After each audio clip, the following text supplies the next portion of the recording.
Hello everyone, I'm Jaideep Singh Chahal. We've got a beautiful collection of different tires in different sizes and different categories.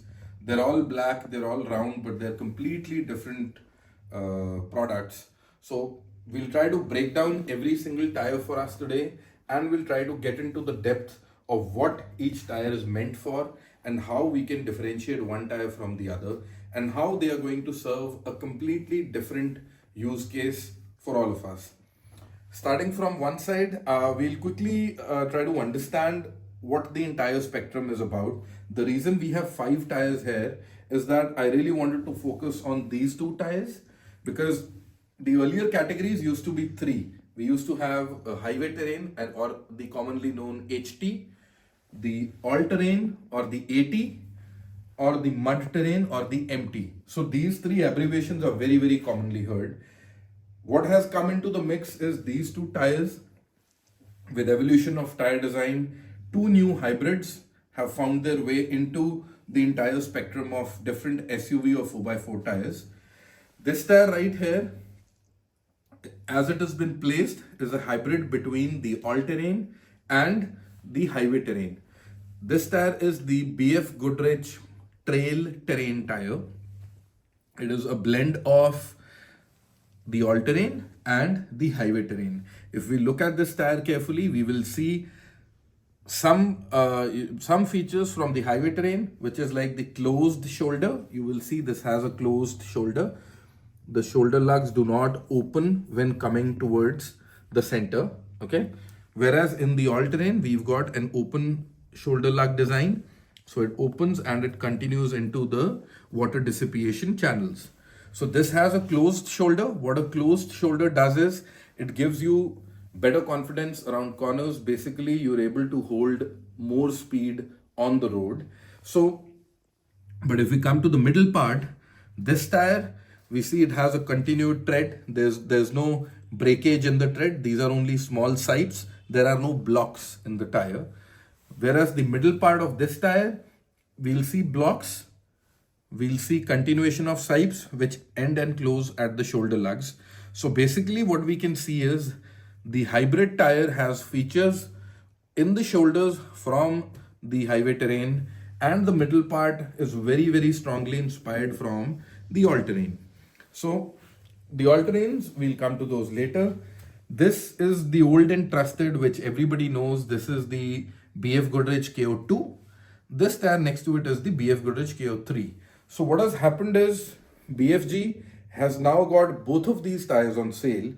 It is not that the KO3 has replaced the KO2. This is on sale, this is on sale as well. Basically what has happened is this has now become a separate hybrid category. The KO2 is now treated as a hybrid between the MT and the proper considered all-terrain. This is supposed to have good on-road features as compared to this one. This is supposed to be more aggressive than the KO3. You can see bigger, thicker blocks, bigger gaps. This has smaller gaps. So this category is now competing with the likes of the Maxxis Razor, which is on sale all across the world, and the Radar Renegade RT. So this is now being referred to as the rugged terrain category. BFG till now has not launched any separate tire which will go and compete with the other 2 that I mentioned. So this is being preferred by the brand or preferred by the buyers who want a tire more aggressive than the KO3. So these 2 hybrids are new in the mix. So now we have a full spectrum of 5 categories of tires. Highway terrain, starting from this side, moving towards the MT, the road friendliness of the tire decreases, but the off-road traction increases. So we can basically put a few features together: road traction, braking, high-speed handling. All of these will work together in a tire. A tire like the highway terrain is going to have better highway stability, better wet braking, better on-road characteristics, but low on traction, right? So as we move towards the MT, this will have the least wet braking, least stability on high speeds, but it will have maximum traction and the fastest self-cleaning function. So by self-cleaning, this is probably the most important feature in a tire. If you observe all of them together, you will get to understand something. When we go off-road, the reason a highway terrain is not successful is because when off-road, when in mud, it is unable to clean itself. We've seen when a highway terrain tire enters a muddy patch, it basically gets a layer of cake of mud and it starts to look like a smooth, shiny tire where we are unable to identify the lugs. So what happens is, as the tire spins with the centrifugal force, it is supposed to make all of that mud fly off and clean itself. A tire which has self-cleaned, when it is going to spin forward like this, it will have a fresh set of lugs ready to bite into the new surface. Whereas once we move towards the empty, or as we move, we see the lug gap keeps on increasing, coming to a maximum on the empty. In an empty, what happens when the tire is layered with mud and it spins? The big lug gap enables the tire to make the mud fly off. That mud, once it flies off, it gives a fresh set of lugs to go and bite into the now exposed surface. So in a way, it works like a machine where every time when the tire spins, you have a fresh surface of lugs ready to bite into the surface and propel the vehicle forward. That is why these tires are able to perform off-road better. They're able to give you grip, traction, off-road far, far better than the highway terrain. There is a lot of difference in the ply rating. By ply rating, I mean the number of plies or the number of reinforcements which are going on in these tires along the circumference and in the sidewall as well. So there is steel and nylon braiding both which is present in these tires. As we move towards the mud terrain or the empty, the ply rating goes up. As the ply rating goes up, the sidewall, which is this part, becomes much, much tougher. So we'll do a quick demonstration. So this tire, so what effect this is going to have is a more tough sidewall is going to give you a tighter or a stiffer ride. That is why I always emphasize on lowering your pressure when you're moving to a much, much more aggressive tire, because as your ply rating increases, your load bearing capacity increases. As the load bearing capacity increases, the running pressure for your vehicle changes because your vehicle's weight is constant. Your tires are now ready to take much, much more load. We'll get to the load afterwards. What I'll quickly show you is, if we press, the highway terrain flexes very easily.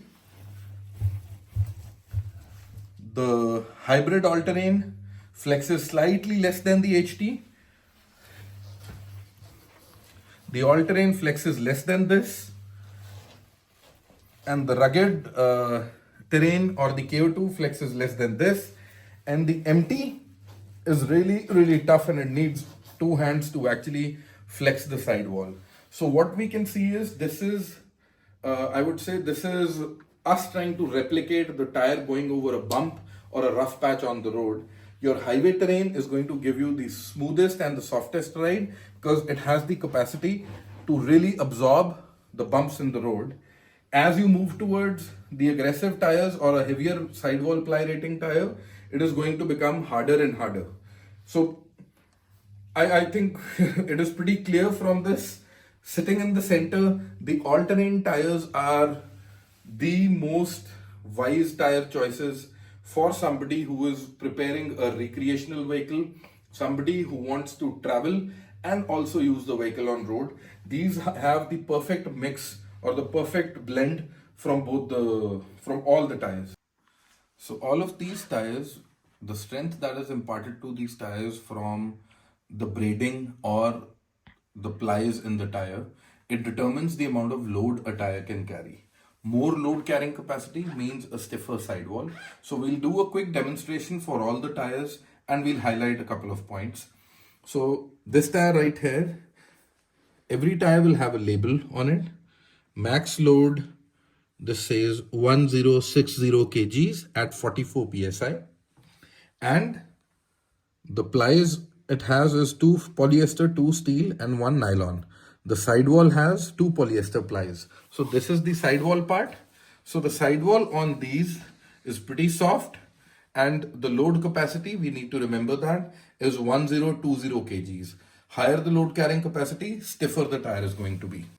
So now coming to the hybrid, which is the mild all-terrain tire, we see a ply of 2 plus 2 plus 1 and 2 polyester. So the sidewall plies and the main plies are pretty much the same. And coming to the load bearing capacity, this can take a max load of 1250 kgs at 51 psi. So this is an increment of roughly 200 kgs. The sidewall is now slightly stiffer. Now coming to the AT-KO3, the tread plies are 3 plus 2 plus 1. So there's an increment of 1 in the tread plies, and the sidewall plies are 3. So there's an increment of 1 sidewall ply as well. Now coming to the load bearing capacity, this will take 1320 kgs and can take a maximum of 65 psis. So that is another increment of roughly 150 kgs from the previous tire, and we will notice that the sidewall is going to become even stiffer. Now the KO2, which is the new hybrid rugged terrain, this has again 3 plus 2 plus 1, and sidewall plies are again 3. So the sidewall plies and the face plies are exactly same as the KO3. But when we come to the load bearing capacity, this one has 1400 kgs at 80 psi. So the tire is built so tough that it can take 80 psi of pressure in it and can carry a load of 1400 kgs. So now when we check the sidewall, it is going to be even more tougher than the KO3.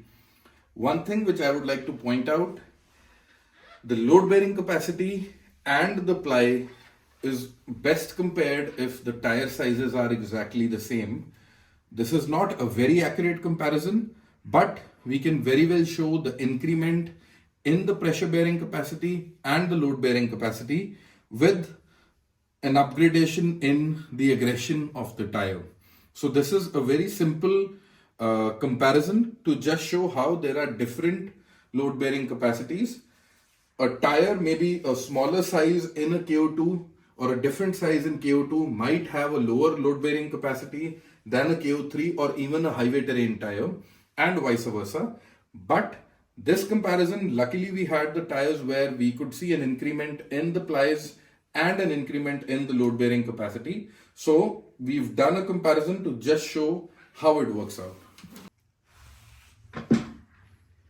So now coming to the empty, this is a clear example of what I was just saying. Different tires, different sizes, different models will have different load bearing capacity and different ply ratings. Now here again, in spite of being the empty, since it's in a relatively smaller size, which is a 255/75 R17, we've got 3 plus 2 plus 1, and sidewall plies are again 3, which is the exact same count as the KO3 and the KO2. And when we come to the load bearing capacity, this is only 1090 kgs, which is almost similar to our highway terrain tire. So different empties or different tires, different sizes will give you different load bearing capacities. So these figures we need to be very, very mindful of when we buy a tire. And this will have a pretty decent sidewall which is flexing better than, I would say, the KO3 or the KO2.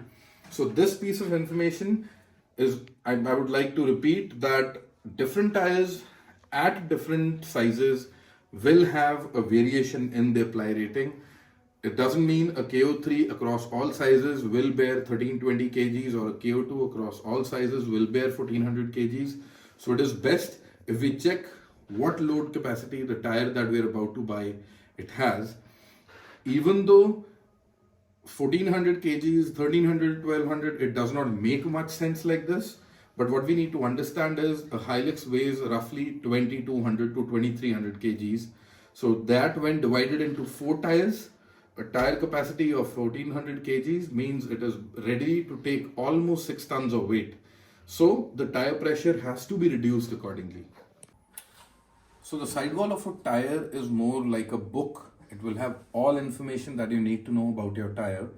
Other than the basic branding and the model name of the tire, it also bears a lot of essential information which we generally overlook. So we'll do a brief of the most prominent markings on a tire which you will find on any tire in the world, be it any brand, and how to interpret them.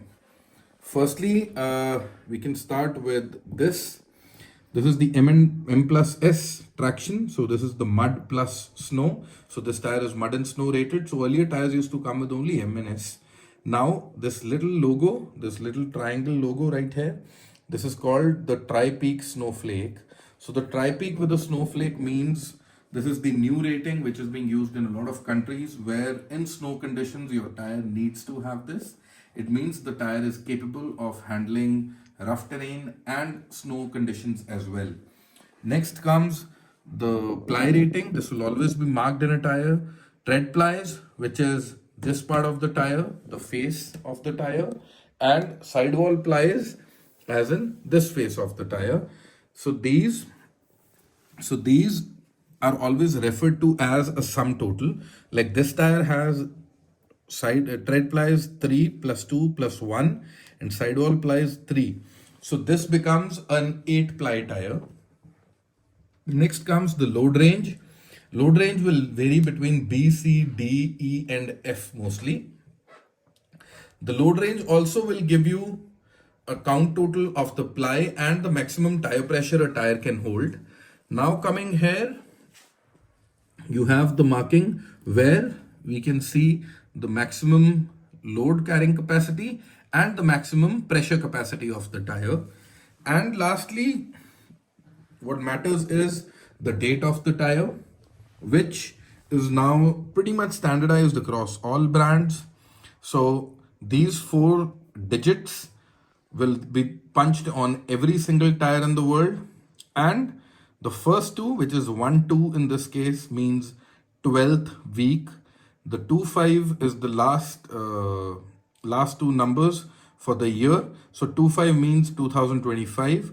So this tire was manufactured in the 12th week of 2025, which is roughly January, February, March and April. So this tire was manufactured somewhere in the last week of April 2025. An average tire we should always try to find as new as possible. But generally when buying a tire, we should not go beyond 2 years. A tire, preferably like buying a tire today, we are at the end of 2025. Try to find a tire at least manufactured in 2024 rather, not 23. Anything older than that, rubber starts to age and it does not perform the way the company has designed it to. There's tons of more information which generally is not relevant for us. These few basic markings will help you understand or decipher your tire much better. So in this video, we've tried to share as much information as possible about selection of tire, the correct choice of tire, and how similar looking black round objects can be so different from each other. So if anyone has any sort of questions or queries, maybe there's a point that we failed to address, please do let me know. Thank you.